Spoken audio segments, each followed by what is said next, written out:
too familiar as those first two red side ban slots, and then Aphelios for the Golden Guardians. So both of our hyper carry AD carries that have really been defining the meta out of the picture here in this one, and it's Hecarim for Blaber locked in first in C9. Yeah, it's pretty interesting. I think we've been seeing more Zeri today. Not too much of a surprise with some of the nerfs that came in. We were looking at that very quickly, and we're like, what did they hit? And it was like, oh, what didn't they hit? Literally everything in her kit got a number tweak on it. So it's still banned out here, though. The Hecarim's second highest priority. And wow, they're going fast here. Golden Guardians taking away the Karma right away. No, they don't want to give that one up to speed up the pony. You want to talk about a fast early game, Mark? The first part of the game's champion select. We're speed run any percent. Speed run any percent. Champ select. Jhin and Nautilus locked in for C9. Karma and Zhao locked in for the Golden Guardians. One more pick before the second half of the bans. What's it going to be? We'll see if I get to talk before they lock it in. The Jhin, I like. I know a lot of people hate Jhin on the current patch, and I understand some of that sentiment when there's more powerful things available. But once you knock out these top three, you're looking at Caitlyn, Jhin, Ezreal is kind of your next couple ones. And I think there's scenarios where the utility that Jhin brings can justify his position. When you put him in hyper carry comps, yeah, that's not great. But there's a lot of times where you're looking at this, and you're like, okay, they want some CC set up in their bot lane with the Nautilus Jhin, and then you're probably expecting more carries through the solo lanes, which they've hid till the end. Well, we do have that Ezreal that you bring up alongside Jhin as one of those like next tier down AD carries, so that'll get locked in for the side of Golden Guardians. Plenty of safety, plenty of range with that one. He'll be able to poke together well with the Karma up against something like a Nautilus there in lane. Let's see how we're going to focus these bans here in the second half, though, because we have junglers and we have bot lanes locked in, but what about those solo lanes? It's Jace banned out by Golden Guardians, targeting Summit, of course. This guy is 1v9 hyper carry material, and they really want to try to control that a little bit. Yeah, so basically, Golden Guardians is going to take their mid lane blind most likely, so C9 are going to ban out some of those powerful blind ones. For Golden Guardians, they're going to probably counter pick top, so they're banning out some of the powerful counter picks. Oh, they actually went Zillion. That throws a little wrench in my spiel I was about to do about Summit being really good, so you want to take away some of the things that he can blind early on, but the counter pick that they want to get rid of there, potentially that means, I was surprised to see it taken out, but with the Viktor still up, most likely where they're looking to take that one right away, and then with potentially a Veigar ban, well, there you go. Taken out as well. They keep blowing up my points right before I launch into it. I'm like, all right, maybe they'll do this. Nope, it's gone as well. They're throwing you under the bus. So Corki, Veigar, Jace, and Zillion. That means 3 out of 4 of these second phase bans are targeted towards the mid lane, with one specifically targeted towards Summit. Now, what will the Golden Guardians lock in here? You already said you're predicting a mid lane choice first to try to give Licorice a better edge in that top lane matchup. That will be what they go for. Hey, with Corki and Veigar both banned away, Ryze also off the table from earlier, Zillion's not in there. Viktor feels pretty solid here. Yeah, I was expecting the Viktor. That's why I was a little surprised to see the Veigar ban for the C9 side. The Zillion makes sense given that you're with the Hecarim. We've seen Fudge willing to play it. It combos extremely well right there. But otherwise, we'll see if they want to go more early game focused a little bit. The Gnar kind of telegraphs that it is blind, potentially the Ahri. There we go. Fudge played Ahri last week. It looked pretty good. Okay, the Ahri locked in for C9. Final pick time. Golden Guardians. What is the answer here to Summit's Gnar? This is not a champion that is particularly one of those that feels like, oh, he's got some really great matchups and some really terrible matchups. Gnar's one of those champions who he kind of feels like an evergreen top laner. He's almost always relevant in some way, shape, or form. So that's going to be the lock-in for C9. Golden Guardians, they wanted to take the entire time thinking about this Graves pick.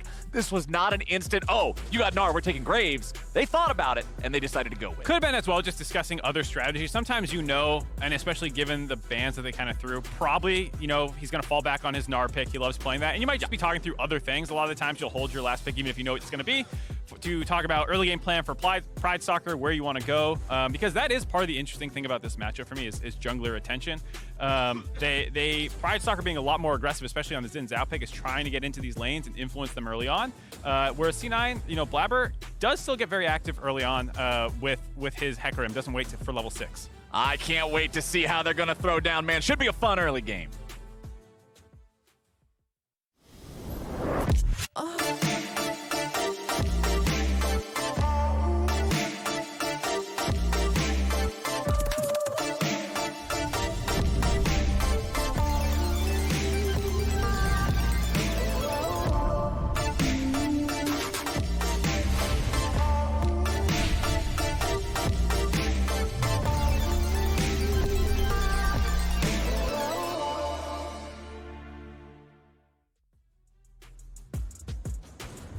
All right, so we're talking junglers. We're talking a Hecarim, we're talking a Zhao, we're talking two of these top-tier picks. Mark, I want you to talk to me about where you expect this focus in the early game to be and where the playmaking is most likely to occur. So this is what's really interesting to me, not just the two champions on screen, but also the play styles they have with their teams. Lost and Olleh are top 3 in forward percent as well as jungle proximity. They tend to get a lot of help. They want to make pushing plays, then make dives that kind of work with their whole team. Karma, Ezreal, great once they get the shove to be able to do that. On the flip side, Cloud9, Berserker, is bottom of the table basically for starters in both 4% and jungle proximity. They leave their bot lane on an island. And so the reason I was interested in this is because the Ezreal Karma has the push early on. I want to see if Golden Guardian's pressure on the bot side will force Blaber to start coming bot lane to try to bail them out, because that's kind of what happened in their first matchup was there's all these dives that Blaber was reacting to, and they reacted correctly and punished Golden Guardians. But at the same time, we're talking about how much of a monster Summit is, and you want to play around him more often. That's where the attention goes most often for Blabbers into the top lane. And whenever you have two different people you want to focus on opposite sides of the map, you know, like a tug of war. Someone's going to win that battle. Exactly. Who is going to end up earning the attention of Prom Queen Blaber to come to their lane and grace them with his presence? Now, Golden Guardians look like we might get a little bit of a delayed invade here, as Pridestalker's got both his buddies. The ward over the wall from Berserker means that they will spot this out. They know the Golden Guardians are there, and you can see Licorice also stepping up here at the enemy blue buff to contest this one in a 1v2 a little bit. Just give these guys a hard time, hassle them a little bit, take off some extra HP. Summit's going to go back to his lane now. Licorice will do the same, but a nice start here from the Golden Guardian. Really intelligent level 1, playing with your priority and your power. Karma, Ezreal, so strong level 1. No one can really stop you from invading, so C9 don't even try. They just, have their people drop some wards, and that's it. But also, Licorice is really annoying on Graves, and so they use that priority to harass Blaber, get a split map situation here. We'll see if Pridestalker just, actually goes to do his blue and then attention down the bot lane, kind of setting up that win con that we're already addressing, or if he's going to try and get back to defend his red with the priority, and that's looked like what he's going to do. Yeah, you saw the on my way ping in the Golden Guardians colors towards his Raptor camp specifically, so he'll move over here onto this, start this one up, clear it out, and then he'll be in control of his own red buff in time. Early on, Hecarim's not going to win a 1v1 against Zhao. That's just not really the way that this goes down, so he's pretty confident in his ability to control this area and keep things moving in his favor. As you can see, Blaber makes his way back down into his own bottom side jungle where the chickens and the red buff have been cleared away. But now he's saying, all right, if you're playing the two red quadrants, maybe I'll play the two blue quadrants. It's scary because Golden Guardians do have the priority. So instead of going in there, he's actually going to put some pressure down the bot lane. If they can get this push now, because Golden Guardians have to respect that, then that allows Winsome to rotate up and try and help him. But you see Golden Guardians want to shove him off this buff, as well as the fact that Pridestalker's on the way down. They want to make sure they actually secure this triple buff for Pridestalker. Pridestalker's ready. Winsome's here out in front. Root down onto Olleh, but he's not afraid. Buff's going to be down to 600. Blaber secures that. Lost going in. Winsome trying to get out. Pridestalker keeping the chase alive as Olleh goes for a flash play, but they're not going to find much with it. Golden Guardians, they try to bring in the collapse, but it's Cloud9 who end up getting away. Does cost some summoner spells, though. Little touch and go for Cloud9 there, but ultimately able to help Blaber through that bit of a rough early game. I really like the game plan out of the Golden Guardians, making sure they use the most out of their champions from level 1 to try and net advantages for your team. But C9 able to just utilize that little bit of tempo from that push to have Winsome get there, get the blue buff, and get out without anyone dying. Yeah, it's one of those things where if something slightly different or a little bit slower, it could quickly turn into a disaster. But Cloud9 were able to properly calculate what they wanted to do. They got it done. They got out. Looking at our junglers now, Blaber's going to go ahead and back now on 20 CS. We'll see what he's able to purchase. Grabs the Ruby Crystal and some boots, so it doesn't feel too terrible. Obviously, when Pridestalker goes back, Zhao a lot of times likes to grab himself a nice early pickaxe or even an Iron Spike whip if possible. And especially given the fact that you can expect probably their lanes to have shove for the majority of the early phase, and then you can try and show up at a half-health target, flash on top, and then find a kill. Nautilus, no flash now. If you land on poke with your Ezreal Karma, maybe you can find a kill there. It's the mid lanes, which is the least interactive. Hold on. Ooh, okay. No wallop, but Licorice flashes right back in and he gets first blooded 1v1. Summit wins those. Wow, Summit already popping up. I was about to launch into the whole Summit winning matchups that, you think he's going to lose. Licorice definitely, I think, got a little antsy of trying to flash away from the creeps that were hitting him potentially. He also had Pridestalker moving up, so I don't know if he could have tried to kite that out. Now this is potentially spilling over to mid lane as well as Winsome has moved up. Winsome seeing if there's a play to be made on AblazeOlive. Nice dredge line, nice follow-up, nice kill from Cloud9. They even get the flash there at the very end and take him down anyway. Things are falling apart a little bit for the Golden Guardians here in solo lanes, Mark. Yeah, this has gone south very quickly. We was expecting it to go a little slower. Really well done by Winsome, moving around the map, making things happen. I really like, for Cloud9, seeing how their team is progressing because, you know, it's easy to be like, oh, Summit's such a monster. But you still have the role swap Fudge. You have Winsome, who is coming basically from their amateur scene as well. First, take a look at the kill on the top side. This is where I was a little surprised Licorice flashed back on top of him when this trade came in. Okay. Summit hops in. I thought he kited it out decently well. There was a ward in that brush. I think he saw that go down, so you know you can't go in there for security. The flash on top of him, I don't know if that was just a fat finger or what, because I'm not sure why he had to flash right then. I think maybe he was trying to flash away from the boulder hitting him, but he flashed right into the boulder anyway. Yeah. So it didn't end up dodging that boulder, and then you can see Blaber delayed hitting him with the devastating charge just in case he was going to dash. They pick up another kill. Oh no, Licorice, these are signs of dire things to come when you die in the solo battle and then you get ganked immediately thereafter. You TP back up there, the wave's now crashing, you give up the 2 kills, it just goes from bad to worse for him. And this is why I love Blaber so much when he plays the game is, you're like, oh, you know, Hecarim wants 6, he already got mid, he already got top. He is so good about coordinating with the rest of his team. He knows he can't turn a gank mid by himself, and Winsome needs to be there, and so they combo together to make that one happen. And then once there's no flash top because of the 1v1 that went down, now he can actually start making plays on his own. All this pre-6. The one saving grace for Golden Guardians, I guess, during this is your bot lane still has shove and can try and start the dragon stacking. Well, here comes Cloud9, and they're going to end up stealing it away, and they might just grab themselves some kills on top. Going to be 1 for 1 here at the very beginning. Blaber tries to back on out, but the Chaos Storm is still ravaging his health bar. Double kill back over to AblazeOlive, and the Golden Guardians strike back. Berserker's below 100 HP, gets back over the wall and barely stays alive. Fudge can't do the same.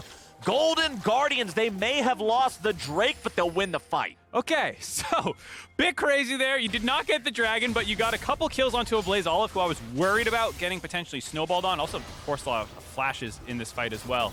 And just last second, I'm not sure if the smite was just too early for Pridestalker, because I didn't think Blaber smited it. Yeah, that's a Blaber smite, actually. And so it was Pridestalker just not ready for that combo burst to come in. And then once he doesn't get the smite off, you know, there's no healing that comes in from that either. You get kind of exploded. But Viktor having 6, this chase down sequence, no one's hitting him, and he's just dropping damage over and over again. Yeah. Killing the Karma, not as important as killing probably the Viktor that's on top of your face. Berserker's able to flash out to stay alive, but this does put a lot of gold back into the power point for them in the bot lane. I'm pretty sure if he didn't drink his potion, he dies to that Ezreal auto there. So here's your occasional PSA to never forget to drink the potions, even if you're past that early laning phase. I'm not actually sure. I wasn't paying Let's give the credit to enough cookies. attention to that one. Okay, fine. We'll give the credit. There's enough cookie haters online that we'll give the cookies the dub when they can get it. All right, well, we'll call it a cookie for now. Either way, it was important, and it ends up getting them away with it. Cloud9 still up a little bit over 1,000 gold. They got that first Drake on the board. It's nice and early. Total gold on the side of your screen right about now, and somehow the man who got a solo kill and then got ganked immediately after is leading the charts. I am surprised to hear that.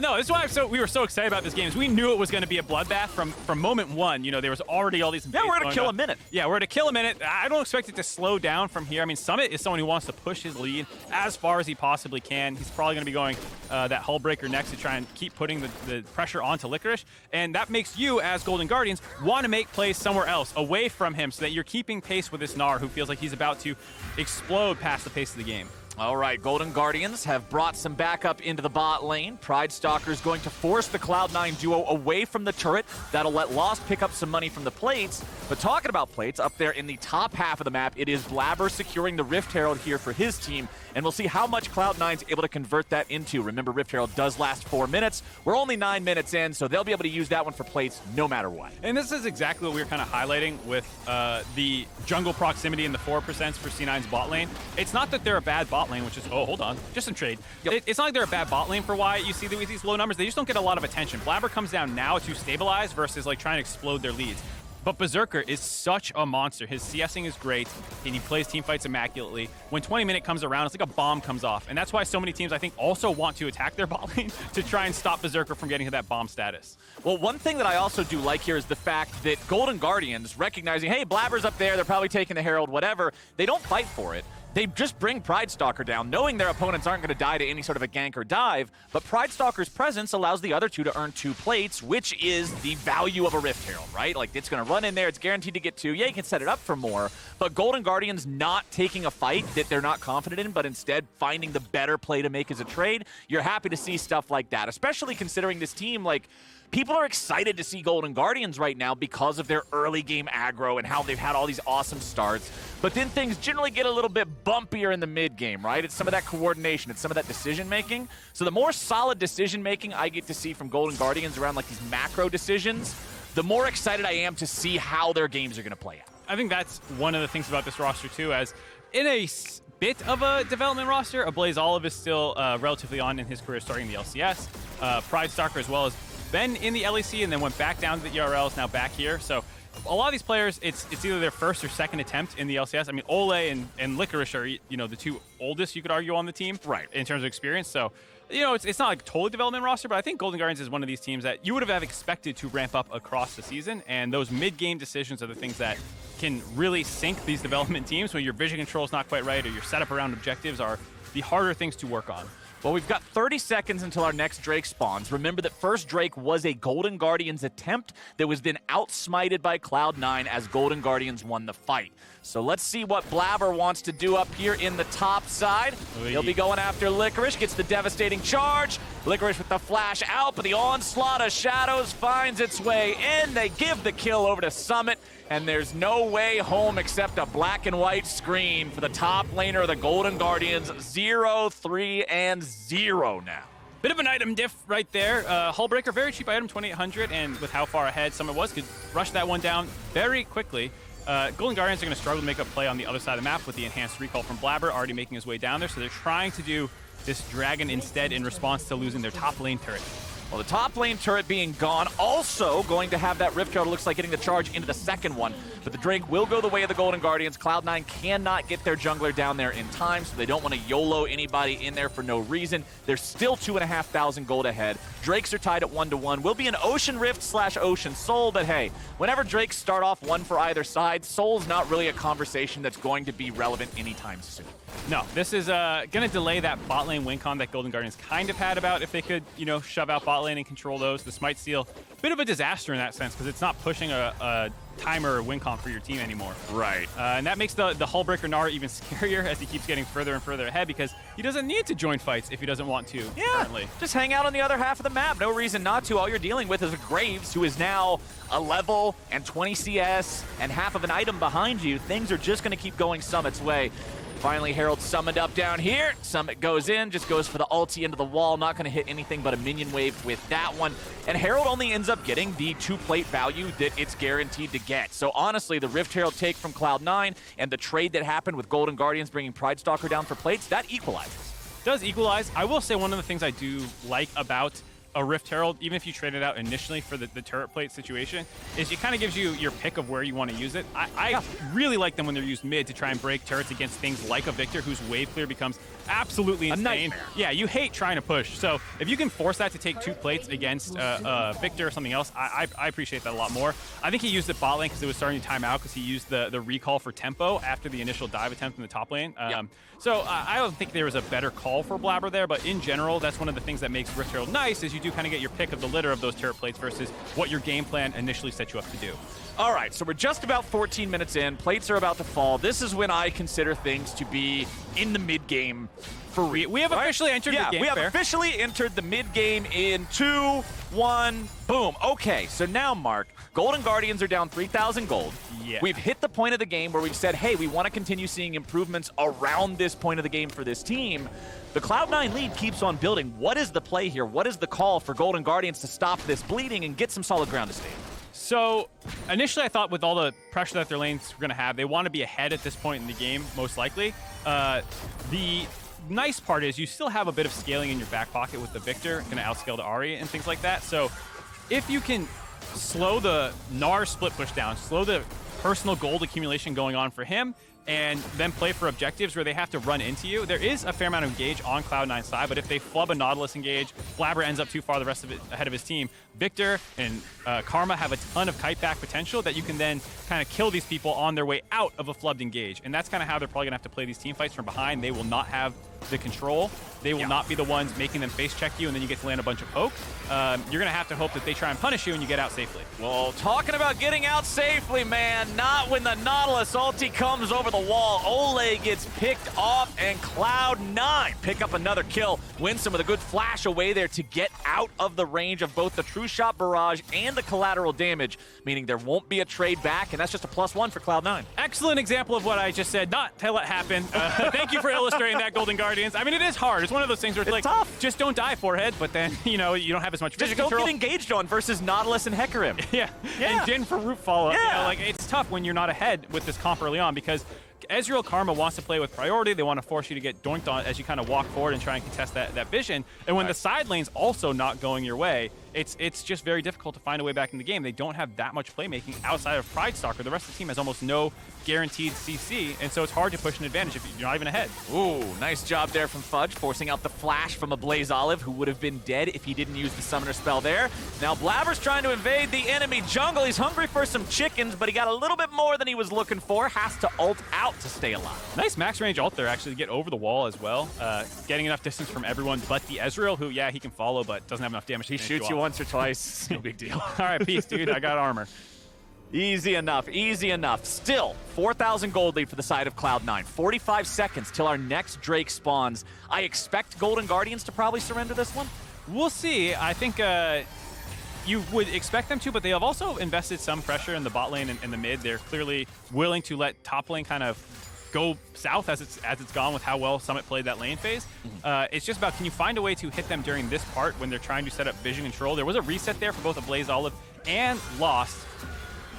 Looks like C9 are just getting their time up. Ahri's actually on the top side. She has TP, so they're ceding a bit of control for Golden Guardians. We'll see if they actually want to contest, though. Okay, with the teleport coming out from Licorice, it looks like the Golden Guardians might be making the play for this one here. Fudge is up in the top side. He has his Unleashed teleport to be able to join the team fight if C9 needs him. Summit is down here, and Summit has 2 fully completed items. He has Trinity Force, he has Hullbreaker. The Gnar is very scary, but it's the Golden Guardians who have total control over the pit. The Rift Herald's going to be summoned up instead. Cloud9 are saying, all right, Drake doesn't matter. It'll never get to Soul. We're just going to trade you for direct gold instead. Herald takes the mid lane tier 1, which goes back to what you were talking about earlier. Breaking mid turrets against control mages, it's difficult, and this is one of your opportunities. Yeah, I think that was a great trade for Cloud9 there. Get more farm on the Ahri, get the mid lane turret, and now with Baron coming up in the next couple of minutes, you can start actually pushing Golden Guardians comp further back underneath their turrets, get more vision control, so they're walking into your Ahri charms, they're walking into hooks, they're walking into Jhin roots, and it's a lot easier to exploit this Golden Guardians comp. Well, Summit is even just walking up, contesting these. Jungler, top laner, it don't matter. He'll get in the face and try to steal away the Gromp. Summit is very confident in his state in this game. I mean, with the Ninja Tabbies, the only thing that's really going to even be able to do a lot of good damage to him through the armor and MR bonus from Hullbreaker, through the Tabbies. I mean, Viktor, but Viktor's not going to go deal with Gnar. I tweeted about this, and we've both been playing a lot of Elden Ring, but, like, Summit feels like a goddamn Soulsborne boss sometimes. You know, like, if you mess up, he punishes you. If you panic roll, you panic flash, you're dead. They come to gank him, they just put these foolish ambitions to rest. You can summon help. You can summon help. I'll take both of you on. Yeah. He's OP, man. He's fun to watch. I love watching this guy in the top lane. It's players that are aggro, players that are confident, players that know their limits and push those all the time. It's great to see. AblazeOlive, he does have a little bit of help nearby in the form of Olleh, just hanging out, making sure nothing's going to go too far south. But bottom lane, Summit continues to push. Licorice continues the defense, and the CS difference between the two continues to climb. 207 versus 169, just about a 40 farm lead for Summit, which, considering a minion wave is 6 or, 7 in the case of a cannon wave, yeah, we're talking about a 6-wave lead here for the side of Cloud9's top lane. definitely going to be hard to stop him 1v1 in the side lane. I will say I do like Licorice's build. Instead of trying to get a Hullbreaker to contest the other Hullbreaker, you're never going to get the push anyways. And I think sometimes you get baited into the item feeling really good in 1v1s, and then the fact that they'll never push with it, and then you want a team fight anyways with the rest of your comp, that they get baited into buying an item that doesn't actually advance any win con for them. So once Licorice fell behind Summit, I did like the idea of saying, screw it, I'm going burst. I'm here to throw an ult with my Viktor, my Ezreal, and contribute this way because I am not the win con anymore. It's not about me taking turrets. It's not about me even really doing anything other than surviving against the Gnar. And I do like that adaptation by Licorice. Okay, the Golden Guardians have surrendered control of their bottom side jungle to Cloud9. C9 nearly with a 6,000 gold lead now. Every time we look up at this number, it just continues climbing higher and higher. C9 placing down vision, clearing out the vision they find from their opponents. Pridestalker jumps over the wall here to fight for the blue. Looks like we'll have that one confirmed by Blaber, stealing it away with a good smite. But this is sort of what it feels like for the whole map right now on the side of Golden Guardians. They're getting choked out of things. Cloud9's not afraid to move these battle lines, move these vision lines forward, and Golden Guardians are constantly having to retreat. And it's a small wins that they've kept getting. The first blue buff that Blaber barely got on that, kind of contest that came through. Yep. Stealing the dragon away, getting the 1v1 kill on the top side for Summit. It's been a couple of small advantages that went their way that have then really been exploited to make this monstrous 6,000 gold lead 20 minutes in the game that you're talking about. And when we're talking about, development roster for Golden Guardian side, I think a lot of people expected that from Cloud9 side as well, that this is a team that people were, other than LS, who was like, we're going to win spring and summer. I think a lot of other people were a little hesitant, but he's obviously the one who's more right. This team looks incredible, and they have been so dominant in their games, despite only being half of a split together so far. It's insane to know that this is a lot of the times these first players have played together. Yeah, it's awesome to see. And now I'm curious how they're going to move things forward, or if it's going to be a flashy way of moving them forward. Because quite honestly, it feels like they don't need to be flashy. They don't need to have some big defining moment because the game has already been defined, as you properly said, by all the little bits and pieces. It's death by 1,000 cuts, a blue buff here, a farm advantage there, a slight 1v1 outplay that ends up snowballing into a major advantage because Summit's got it calculated.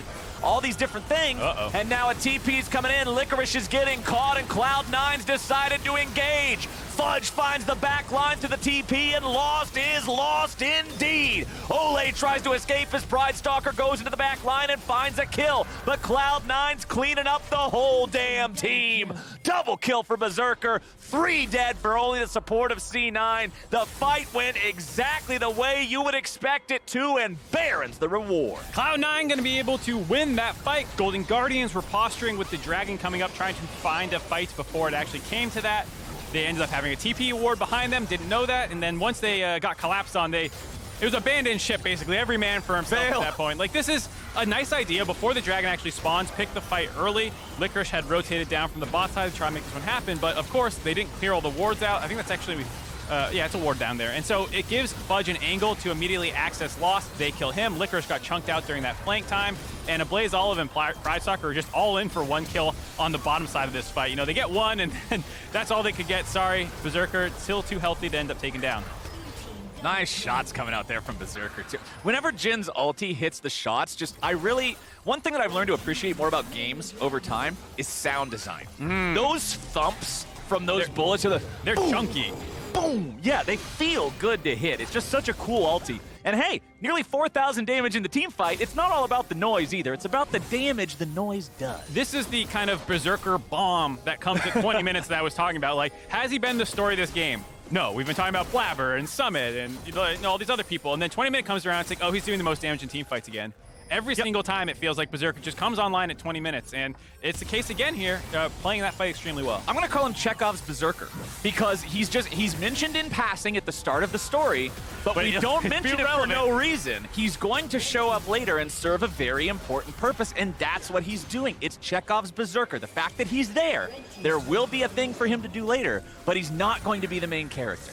And now Cloud9, they got the whole party grouped up and ready to bring things to the Golden Guardians' door as Licorice gets dove on here in mid lane. Blaber and Summit trying to put the hurt on him as Summit used the ulti there. Gnar ulti has a very low cooldown. You can see the thing.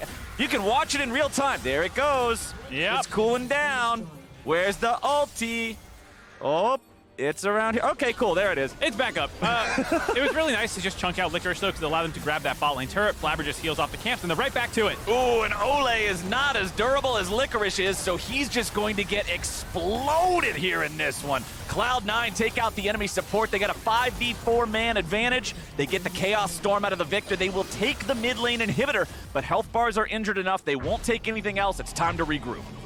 That's a fair amount to get still. Mid lane turret, bot inhibitor, turret down.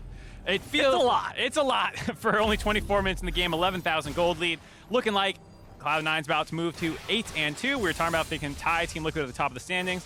Looking like it, and more it feels like it's becoming a bit of a two-horse race in the LCS between these two teams. They have been so dominant, it feels like, through the first round robin and heading into the second now. Cloud9 has been exactly the team that all their fans were hoping they would be. That Summit's this 1v1 monster on the top side. Berserker and Winsome, mechanical beast. Fudge is able to take that incredible game sense that he had in the top lane, move it mid, and Blaber's still Blaber. You know, he's been the multi-time MVP for a reason. You get to see more of it here.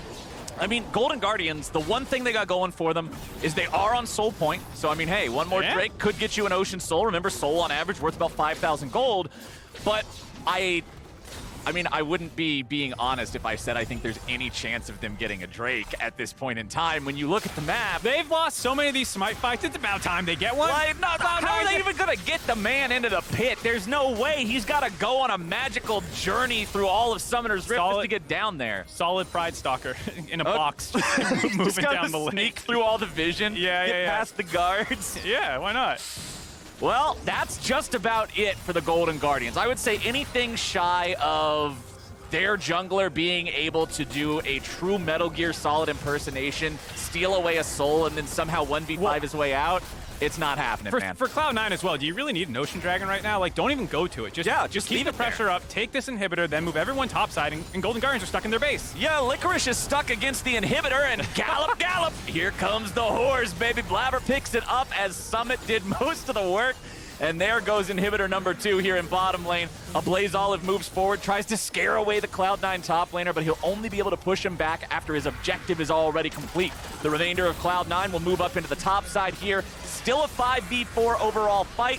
Blaber's coming in, he's ready to go. AblazeOlive in some trouble. Blaber's going to soak up the attention of everybody else, and then they'll turn around and kill AblazeOlive right after. Oh my God. Summit with the fade away boomerang. Cloud9 made this one look so easy, Mark. They'll clean up those Nexus turrets. Golden Guardians' remaining 2 players are just stuck inside the fountain. Summit gives up his life for the first time today to do a fountain dive. The only thing that can kill him is the 999 true damage laser, and Cloud9 keeps it up, baby. They get the win against Golden Guardians. Cloud9 looking for some extra kills on the way out, but a dominant performance over Golden Guardians, who have been flying up the standings off the back of Super Week. They were looking really good, and you saw some really nice early game plans out of Golden Guardians, but I mean, C9 are just a DPS check. Can you or can you not deal with Summit in lane? The answer was no. I mean, Licorice tried in that 1v1. We saw the 1v1 be very close, but obviously Summit came out on top.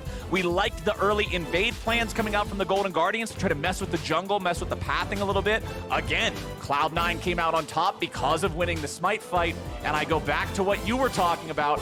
All these little things add up. They eventually get there if all these different little things come together. It doesn't have to be one giant explosive team fight or anything like that. And C9 just continue to show that they are one of our top contenders. Yeah, I think when you're able to take small advantages and blow them up, as you were saying, that's exactly what makes a top team a top team. Like, you're not going to get a solo kill every single time in the top lane. You might not be able to find a ton of just individual outplays, but if you can work as a unit to get your jungler that blue buff that he so desperately needs, you know, to give him that little bit of extra experience, get him off the ground, that's when you're really working well together as a team. So Cloud9 is definitely enjoying things here, and Golden Guardians, although they weren't able to find that explosive early game that they were looking for, it's another one of those games where it feels kind of hard to really judge this game, especially because what you were talking about with the comp, like Ezreal Karma wants to play with Prio. They want to be at a spot where they can be there first and force you to have to engage into them, because Ezreal's engage mechanisms. I'll try to shoot you. Karma's engage mechanisms. I'll try to shoot you. Viktor's engage mechanisms. Hey, I'm going to shoot you with a laser. Graves, they'll then do the same. And Zhao says, hey, man, I'm going to get you after these first 2 hits get out of the way. There's not a lot to it. So they didn't really have a good way back into the game. But now, during the spring 2022 split, you can use your master